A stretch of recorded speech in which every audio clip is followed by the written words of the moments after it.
Books are fun and entertaining, but sometimes they change your life. Here's where I belong now, high above the fear and doubt, so no, nothing could keep me down. Oh. Hey guys, I hope you're having a beautiful day.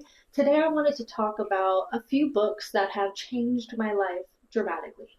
This is actually the first book I picked up when I decided it was time to heal and it was time to grow. It is called The 5 a.m. Club by Robin Sharma. I know the assumption is that this is for people who want to wake up at 5 a.m. and that's why you read it. Yes and no. Yes, because it can motivate you to start getting up at 5 a.m. and make that a new lifestyle change that you take on. But I think that's one very small part of it. I believe the point of the book is to help you create a morning routine that works for your life and for your goals. It gave me the foundation on what should be in my morning routine and how it should feel. Because that's really important.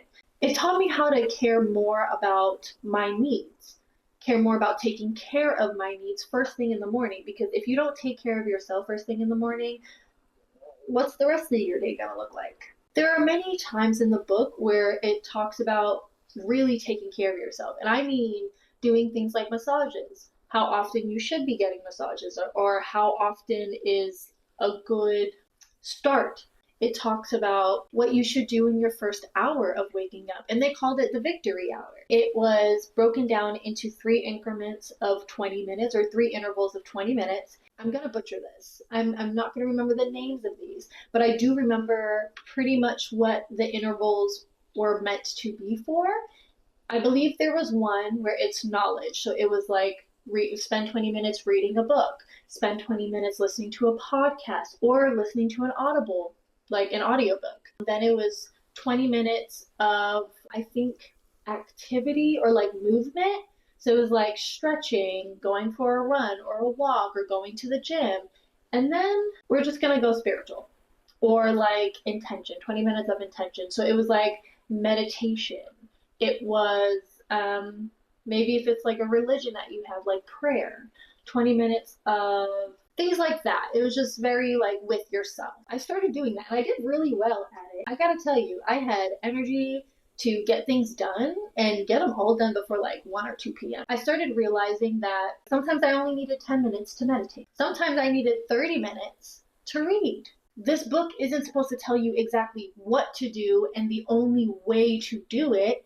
It's supposed to help motivate you to want a great morning routine for yourself, to want to start your mornings intentionally, to start them better so then you have a more productive and more intentional day ahead. It's definitely a favorite because when Robin Sharma liked my Instagram story about the book, and I think he reposted it, I could be just fantasizing about that. But when he at least reacted to my Instagram story, I kind of fangirled a little bit. And that's how I know I really, really liked that book. Because I don't fangirl over anybody. Thank you, Robin Sharma, for changing my life. The next book is called Mastery of Self. Let me tell you this, first and foremost. This book may trigger you. It absolutely triggered me. It definitely made me feel some type of way. It called out my ego. I ended up actually crying. It didn't make me feel bad, but it triggered a feeling of foolishness. As somebody who believes they can change the world, which it can happen, there was just the way that I was thinking about it was not practical. It let me know how I could change the world, but it absolutely humbled me. And it called me out, like specifically. It was like, if you're this kind of person that believes blah, blah, blah, blah, whatever, you are operating from your ego and you're acting egotistically. I was like, oh, damn.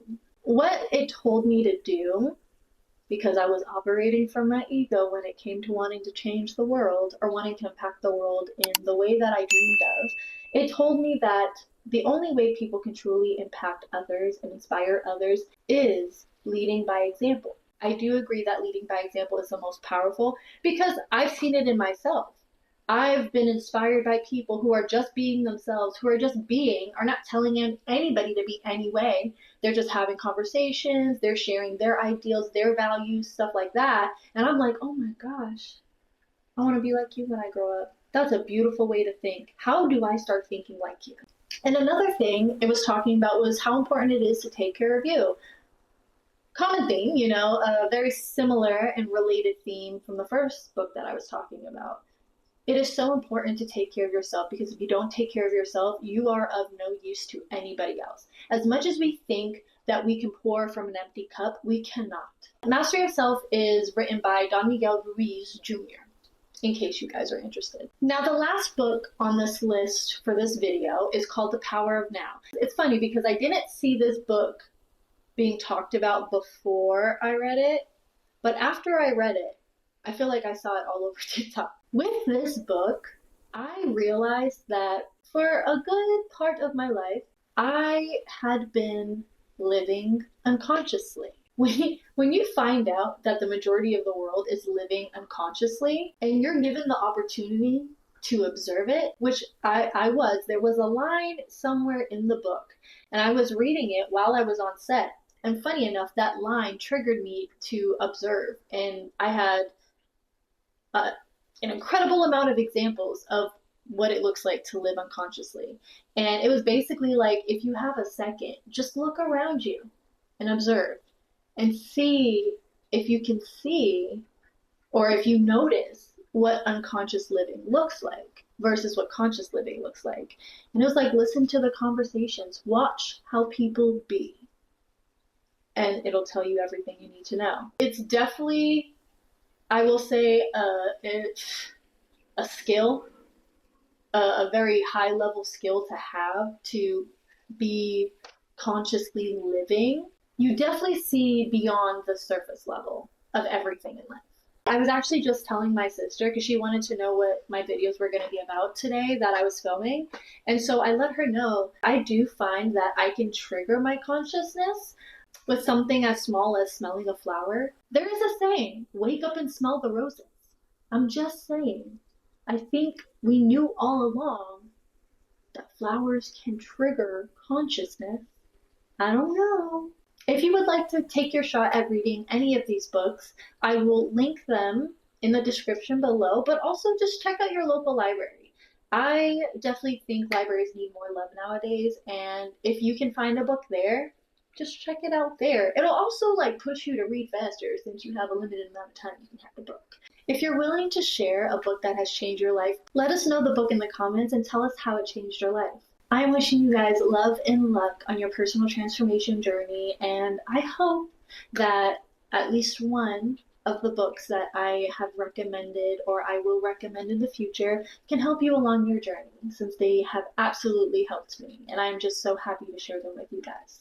I really am so grateful for your love and support always, and I can already see that we're growing into a very beautiful community, and I'm really, really excited for what's to come ahead. Until next time, stay beautiful and stay kind.